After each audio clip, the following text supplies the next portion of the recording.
Boa noite, queridos irmãos, graça e paz a todos. É uma alegria mais uma vez estarmos juntos para darmos início no culto de oração. E então eu gostaria que você, mesmo no conforto do seu lar, você curvasse a sua fronte, fechasse seus olhos. Nós vamos orar e dar início no nosso culto. Oremos. Pai de amor e de imensa bondade, louvado seja o teu nome. Nós te damos graças, ó Deus, pela bênção de estarmos juntos nesta noite para glorificá-lo e para exaltá-lo. Portanto, ó Deus, perdoe todos os nossos pecados, apague as nossas transgressões e que a nossa mente esteja totalmente cativa, ó Deus, à tua palavra.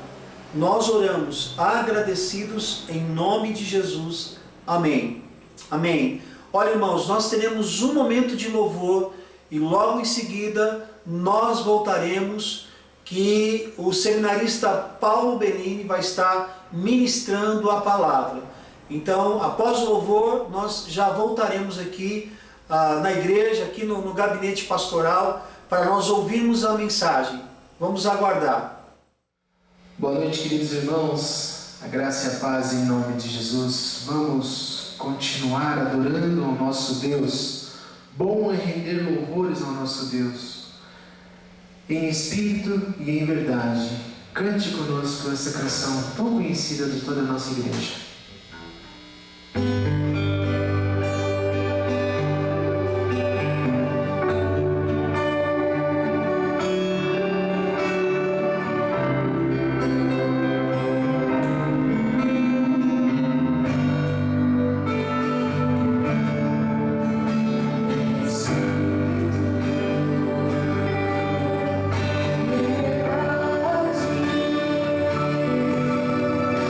Tell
Graça e paz, amados irmãos, é uma honra poder estar aqui.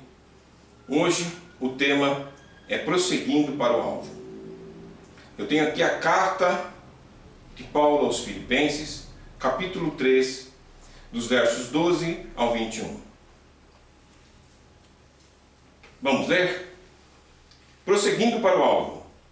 Não que eu já tenha obtido tudo isso, ou tenha sido aperfeiçoado, mas prossigo para alcançá-lo. Pois para isso também fui alcançado por Cristo Jesus.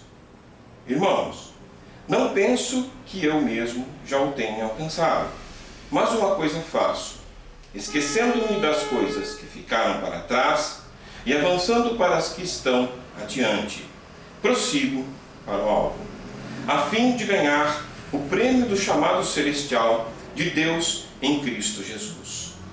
Todos nós que alcançamos a maturidade devemos ver as coisas dessa forma. E, se em algum aspecto vocês pensam de modo diferente, isso também Deus lhes esclarecerá. Então, somente vivamos de acordo com o que já alcançamos. Irmãos, sigam unidos o meu exemplo e observem os que vivem de acordo com o padrão que lhes apresentamos. Pois, como já lhes disse repetidas vezes, agora repito com lágrimas, há muitos que vivem como inimigos da cruz de Cristo. O destino deles é a perdição, o seu Deus é o estômago, e eles têm o orgulho do que é vergonhoso. Só pensam nas coisas terrenas.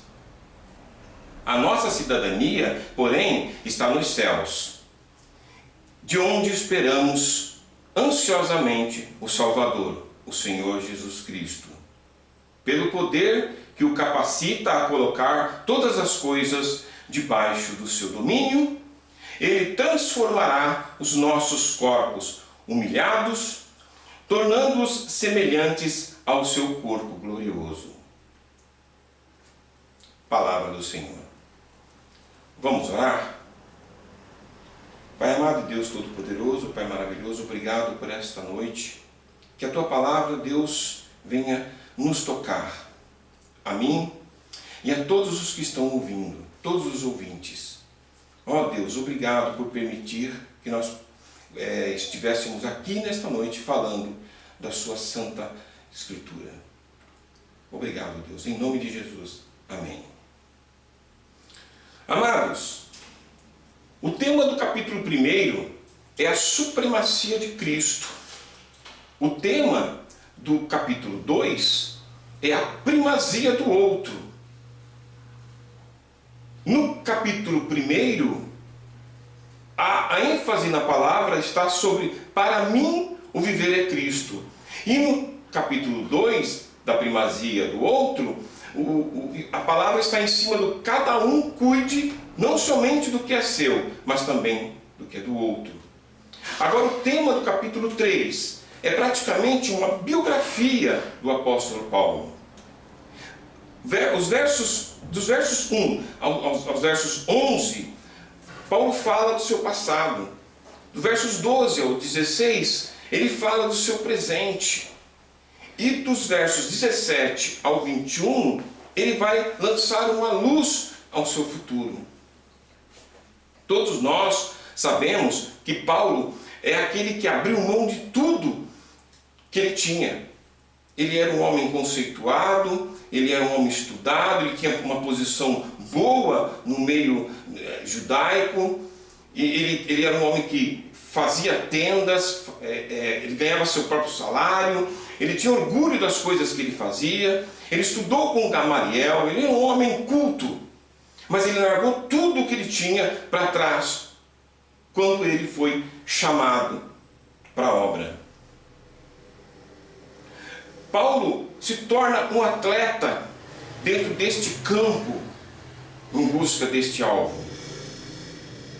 No futuro, ele se apresenta como estrangeiro, onde a pátria dele está no céu. E nós devemos pensar da mesma maneira, porque nós somos cidadãos dos céus, do céu.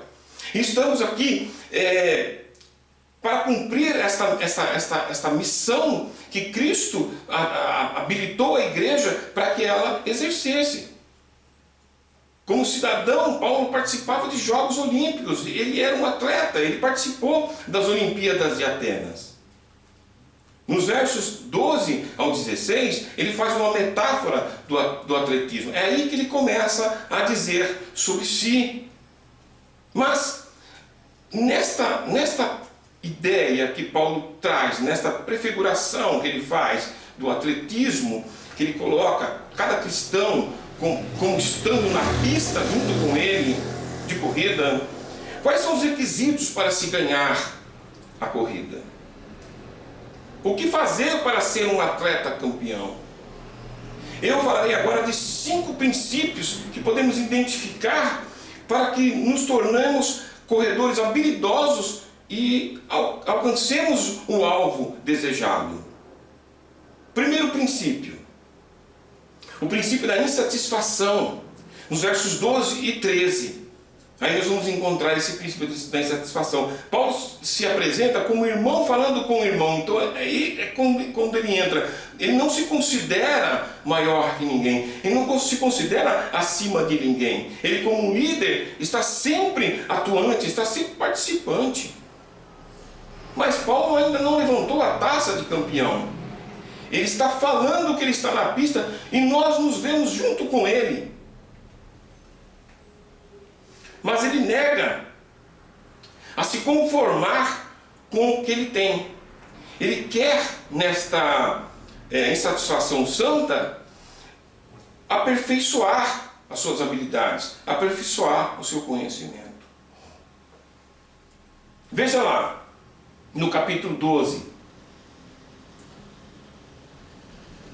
Não que eu já tenha obtido tudo isso, ou tenha sido aperfeiçoado, mas prossigo para alcançá-lo. Ele continua ele é persistente nesse ponto. E o segredo dessa insatisfação é que não devemos nos comparar com outros. É que não devemos olhar para os claudicantes. Nós devemos sim prostrar os nossos olhos no maior mestre, no Mestre Jesus Cristo. Paulo não alcançou a medida do varão perfeito. Nós também não.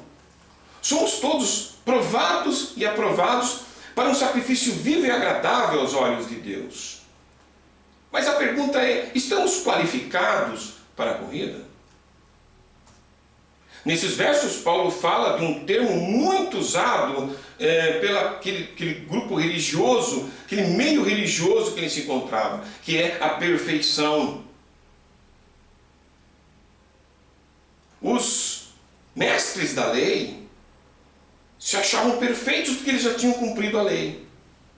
Até mesmo os gnósticos se consideravam perfeitos porque eles já tinham recebido a iluminação, tinham sido aperfeiçoados pelo conhecimento.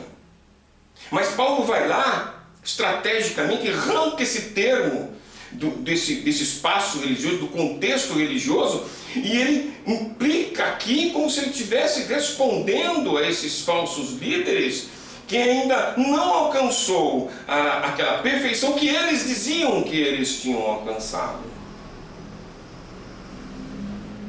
Aí nós vemos até um ponto de presunção nestas pessoas, naquelas pessoas.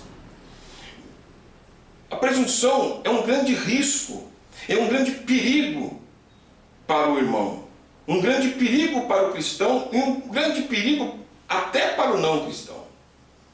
O problema da igreja de Sardes estava calcado nisso. Quando ela em si ela dizia: eu sou a igreja viva. E Jesus responde: você é uma igreja morta. Laodiceia também cometeu o mesmo lapso. Ela, em seu interior, ela dizia: eu sou rica e abastada, não preciso de nada. Mas Jesus, novamente: você é pobre, cega e nua. Podemos citar até Sansão, que botou toda a sua confiança em sua força nessa presunção, ele não percebeu. Ao final ele percebe que está cego. Este é um primeiro princípio.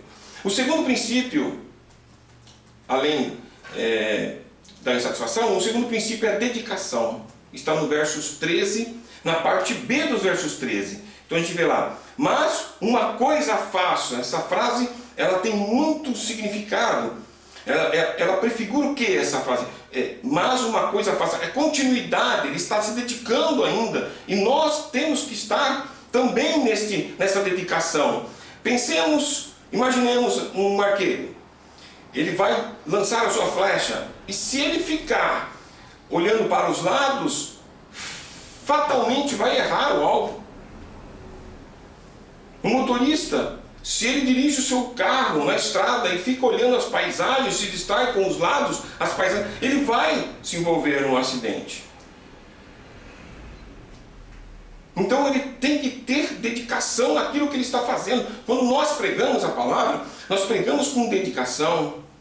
Quando nós falamos da palavra para alguém na rua, um parente, nós falamos com dedicação. Temos que ser dedicados naquilo que nós estamos fazendo. Quando nós ajudamos alguém, quando nós acolhemos alguém, tem que haver dedicação. Mas a gente fica pensando, será que é muito viável ficar meditando em cima dessa palavra? Meditando, ruminando. Talvez sim. Mas se de repente algo divino e muito esperado pela igreja ocorrer num estalar de dedos, não dá mais tempo. Aí já não dá mais tempo. Jesus deu-nos um exemplo de dedicação. Aliás, Jesus é o exemplo em tudo para nós. Mas eu quero citar aquele momento em que ele desaparece por 3 dias e seus pais um encontro no templo pregando aos mestres. Jesus devolve uma resposta para eles, para acalmá-los, mas indica que ele estava dedicando o seu tempo à obra do Pai. Dedicação. Terceiro ponto que eu faço, o princípio, é a direção. Está nos versos 13, aí já continuidade, a última parte do verso 13. Esquecendo-me das coisas que ficaram para trás. Você não pode se desviar do seu caminho olhando para trás. Você não pode ser um corredor na pista que está para sair olhando para trás. Está ponto de partida, está olhando para trás. Paulo não olhava para o seu passado. Por quê? Porque o seu passado era complicado. Paulo era um ferrenho perseguidor da igreja. Um homem doente com mente estragada pela violência. Aprove a Deus a misericórdia na vida de Paulo. E ele se torna uma nova criatura. Permanecemos na direção correta. Não vamos olhar para trás, como corredores que somos. Como Paulo. Por quê? Olhar para trás, perdemos a direção. Olhar para trás, perdemos o sentido, perdemos o rumo, a velocidade. Perdemos a corrida. Olhar para trás, com pena das coisas que nós perdemos ou que tivemos de abandonar, pode nos paralisar. Pode acontecer conosco o que aconteceu com a mulher de Ló, com a esposa de Ló, em Gênesis 19, 26. Quando olhou para trás e se transformou numa pedra de sal. Ou podemos até incorrer naquilo que incorreu Israel no deserto, quando começou a murmurar, a reclamar. Não, no Egito a gente tinha carne, no Egito a gente tinha isso, aquilo, é melhor voltar para a escravidão. pereceram todos no deserto. O quarto princípio é determinação. Versos 14, que diz: prossigo para o alvo, a fim de ganhar o prêmio do chamado celestial de Deus em Cristo Jesus. Essa palavra alvo, que é do grego skopos, indica linha, ponto de chegada. Mas o que Paulo procura nesta corrida? Ele mesmo responde adiante: o prêmio do chamado celestial de Deus em Cristo Jesus. No atletismo, somente um recebe o prêmio. Mas no plano espiritual, o atleta que tem a sua vida em dedicação a Cristo Jesus, todos serão coroados. O alvo de Paulo não é saúde, o alvo de Paulo não é prosperidade, o alvo de Paulo não é riqueza, mas é alcançar o Senhor Jesus. Ninguém consegue nada sozinho sem Jesus.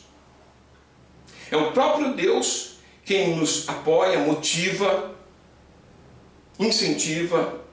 Deus nos move em sua direção. Ninguém recebe um prêmio estando sentado na arquibancada, irmãos. Paulo diz que a graça de Deus não anula a responsabilidade humana. E nós sabemos que a salvação é imerecida graça. E nós só entraremos no reino de Deus mediante muita tribulação. Já dizia um seminarista, um professor, que não há mal nenhum em sofrer. Jesus está conosco. Quinto princípio, princípio da disciplina, versos 15 e 16. Todos nós que alcançamos a maturidade devemos ver as coisas dessa forma. E se em algum aspecto vocês pensam de modo diferente, isso também Deus lhes esclarecerá.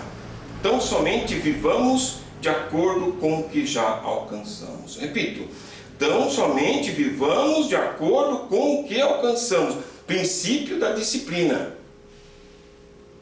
Essa frase, de acordo com o que recebemos, é um termo até militar e também atlético.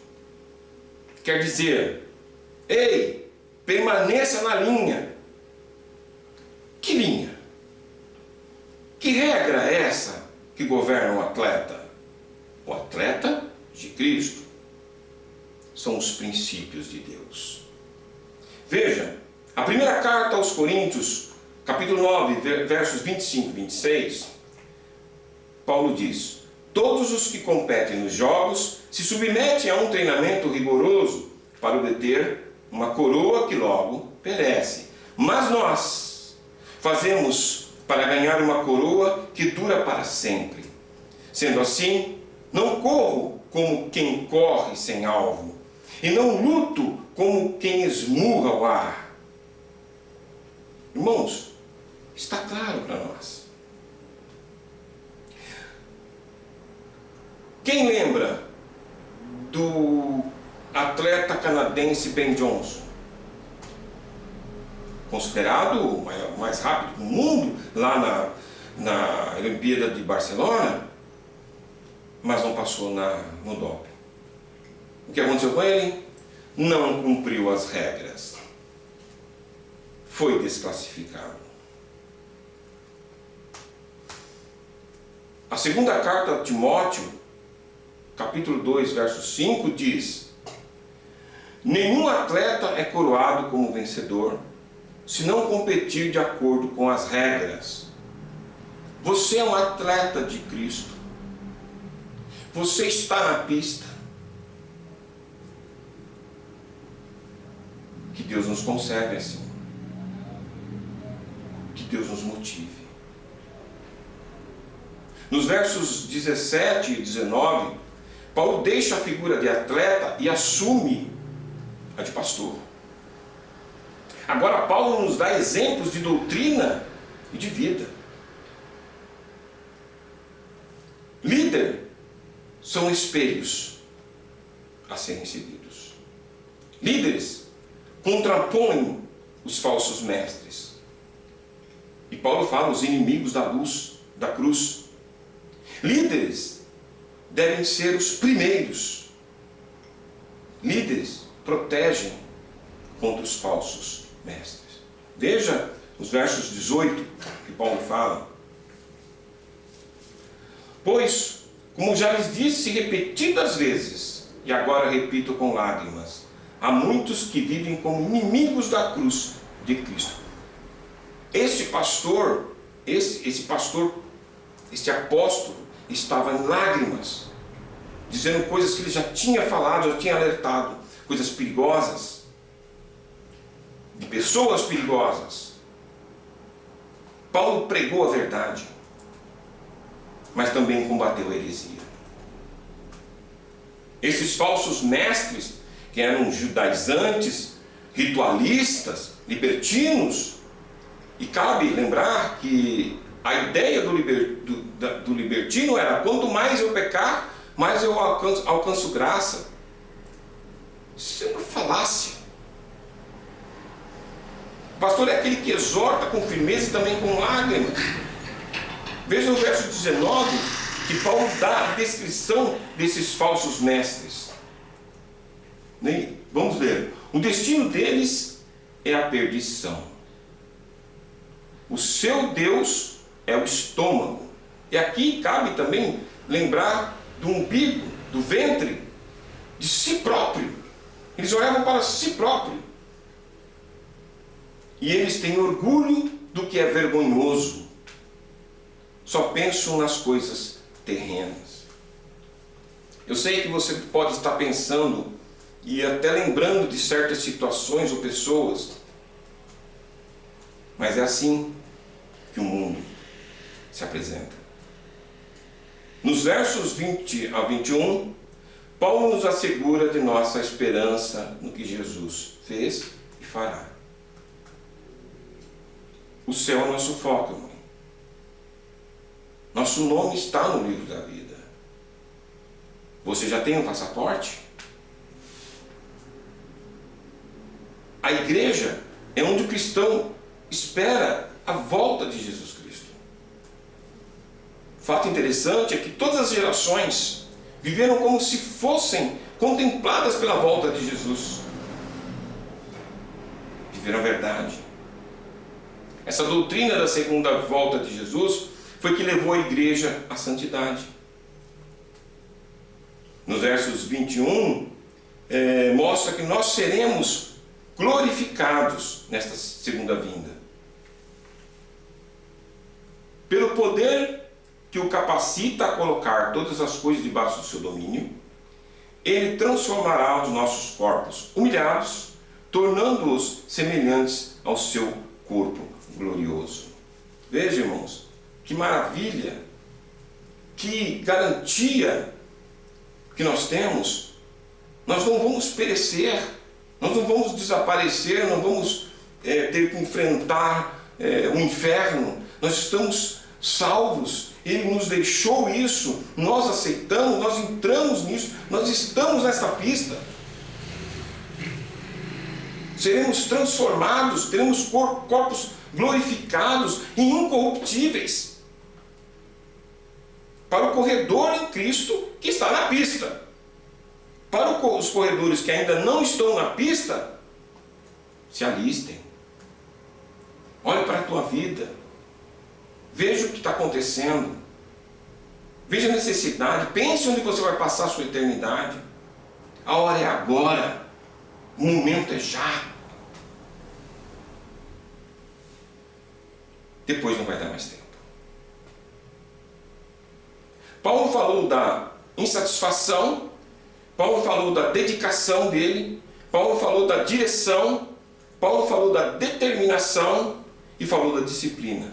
E eu reporto aos irmãos nessa minha pregação. E por final, ele dá uma fechada com chave de ouro. Ele falou da glorificação. Jesus Cristo é o nosso alvo. Jesus Cristo é a única porta.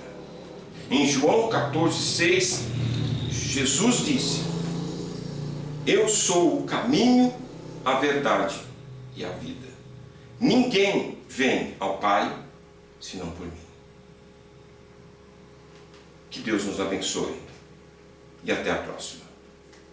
Nós estamos bem e Deus está conosco. Vamos orar? Pai amado e Deus Todo-Poderoso, Criador dos céus e da terra, Santo Deus e maravilhoso, Pai da misericórdia. Obrigado, Senhor, por termos as condições de falar da Tua palavra, do nosso Senhor e Salvador, Jesus Cristo. Nós te agradecemos em nome de Jesus. Amém. Até lá, irmãos. É isso aí, meus irmãos. Graça e paz a todos. Que Deus os abençoe. E agora nós teremos mais um louvor, mais uma adoração. E com este louvor nós estaremos encerrados. Um forte abraço. Que Deus os abençoe. Renova-me. Cantemos todos juntos essa canção, bastante conhecida de nossa igreja.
Senhor Jesus.